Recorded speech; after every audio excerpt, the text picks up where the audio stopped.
నమస్తే, పొలిటికల్ వాయిస్కి స్వాగతం. రాష్ట్రంలో నిరుద్యోగులకు సంబంధించినటువంటి సమస్య పైన ఇటు అధికార పార్టీ అటు ప్రతిపక్ష పార్టీ యుద్ధాలు చేసుకుంటున్నాయి, మాటల యుద్ధం. అట్లనే రాష్ట్రంలో ఉన్నటువంటి రాజకీయ పరిణామాలు, రేవంత్ రెడ్డి పరిపాలన, కేసీఆర్ వ్యవహారశిల్పై ఇట్లాంటి అంశాలపై మనం చర్చించుకునేందుకు మనతో పాటు సీనియర్ జర్నలిస్టు, తెలంగాణ ఉద్యమకారుడు, ప్రముఖ విశ్లేషకులు విఠల్ గారు మనతో ఉన్నారు. ఆయన అడిగి మరిన్ని వివరాలు తెలుసుకుందాం. విఠల్ గారు నమస్తే అండి. నమస్కారం. తెలంగాణలో ఇవాళ కేటీఆర్ ఒకటి పెట్టారు. కేటీఆర్ కాదు, మేము వచ్చిన తర్వాతనే మేము ఉద్యోగాలు ఇస్తామనేటువంటిది కాంగ్రెస్ పార్టీ చెప్తుంది. మేము కట్టుబడి ఉన్నాము, ఇచ్చిన ప్రతి మాటను నిలబెట్టుకుని తీరుతామనేటువంటిది రేవంత్ రెడ్డి కాంగ్రెస్ పార్టీ చెప్తున్నది. అసలు నిరుద్యోగుల సమస్యకు ఎవరిది తప్పటు? కేటీఆర్ కేసీఆర్ వల్ల తప్ప టీఆర్ఎస్ పార్టీది, లేదంటే కాంగ్రెస్ ప్రభుత్వం? ఎవరు మంచి చేశారు, ఎవరు చెడు చేశారు? ముందుగా పొలిటికల్ వాయిస్ ప్రేక్షకులందరికీ కూడా నమస్కారాలు, అభినందనలు. ప్రధానంగా వర్తమానంలో ఏదైనా సమస్యను విశ్లేషించాలంటే దాని మూలాలు చరిత్రలో ఉంటాయి. అవును. ఇప్పుడు 29 రాష్ట్రాలలో తెలంగాణకు ఒక ప్రత్యేకత ఉంది. అసలు తెలంగాణ ఉద్యమం అంటే చంద్రబాబు నాయుడు పోయి కేసీఆర్ రావడము, కేసీఆర్ పోయి రేవంత్ రెడ్డి రావడం కాదు. తెలంగాణ ఉద్యమం అంటేనే మా ఉద్యోగాలు మాకు కావాలని.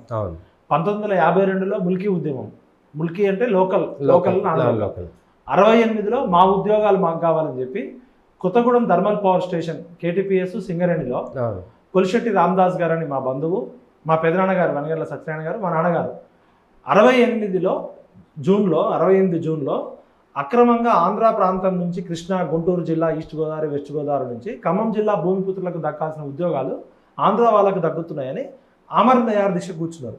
దేనికోసం? తెలంగాణ రాష్ట్రం కోసం, కేసీఆర్ సీఎం కావడం కోసం కాదు, మా ఉద్యోగాలు మాకు కావాలి అని. ఆ రోజు 68లో ఖమ్మం జిల్లా పాల్వంచ, సింగరేణి, కొత్తగూడెంలో మొదలైన ఉద్యమము ఈరోజు 2024 తెలంగాణ రాష్ట్రం వచ్చి 10 ఏళ్ళు అయిన తర్వాత కూడా మళ్ళీ మా ఉద్యోగాలు మాకు కావాలనే వచ్చింది. ఈ ప్రాసెస్లో 68 నుంచి 2024 వరకు ఎమ్మెల్యేలు అయ్యారు, మంత్రులు అయ్యారు, ఎంపీలు అయ్యారు, సీఎంలు అయ్యారు, ముఖ్యమంత్రులు అయ్యారు, గవర్నర్లు అయ్యారు. కానీ అసలైన జెన్యూన్ నిరుద్యోగులకు ఇంతవరకు కూడా ఎవరికి కూడా న్యాయం జరగలేదు. అంటే ఈ మెయిన్ విషయం ఏంటంటే ఎవరికైతే భూమిపుత్రులకి ఉద్యోగాలు దక్కలేదో ఆ ఉద్యోగాలు దక్కకపోవడం బాధాకరం స్వరాష్ట్రంలో కూడా. ఇప్పుడు ప్రజెంట్ మనం విశ్లేషించుకుంటే అసలు ఉద్యోగాలకి తెలంగాణ ఉద్యమానికి ఉన్న లింక్ తీసుకుంటే 84లో ఎన్టీఆర్ గారు అది వచ్చినాక 85లో 610 జీవో అని వచ్చింది. 610 జీవో ఏంటంటే తెలంగాణలో అర్హత ఉండి ప్రతిభ ఉండి 50,000 మందికి ఉద్యోగాలు దక్కక అక్రమంగా ఆంధ్ర వాళ్ళు ఒక 50,000 నుంచి 80,000 మంది ఉన్నారని చెప్పి ఒక కమిషన్, ఒక IAS ఆఫీసర్ సమైక్యాంధ్ర ప్రభుత్వంలో రిపోర్ట్ ఇచ్చింది. గిర్గ్లాని కమిషన్ 610 జీవో అమలు కావట్లేదు, గిర్గ్లాని కమిషన్ వచ్చింది. 85లో 80,000 ఉద్యోగాలు పోయినాయి. తర్వాత 96 చంద్రబాబు నాయుడు ఉన్నప్పుడు 96 నుంచి 2001 వరకు తెలంగాణ మహాసభ కావచ్చు, తెలంగాణ జనసభ కావచ్చు, తెలంగాణ ఐక్యవేదిక కావచ్చు, బెల్లిలలితని 17 ముక్కలుగా నరికారు తెలంగాణ పాట పాడినందుకు.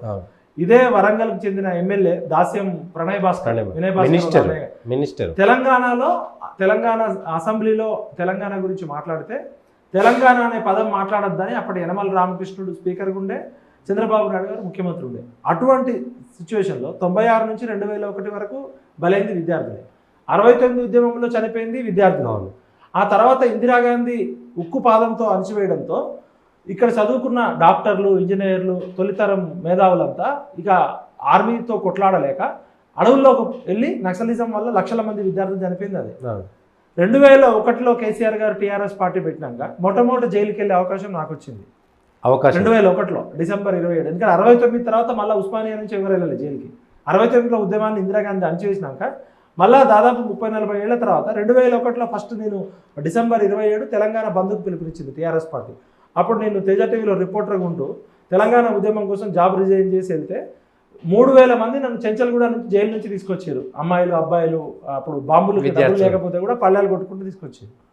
తెలంగాణ అనేది ప్రతిసారి పోరాటాలు ఘనంగా ఉంటాయి, త్యాగాలు ఘనంగా ఉంటాయి.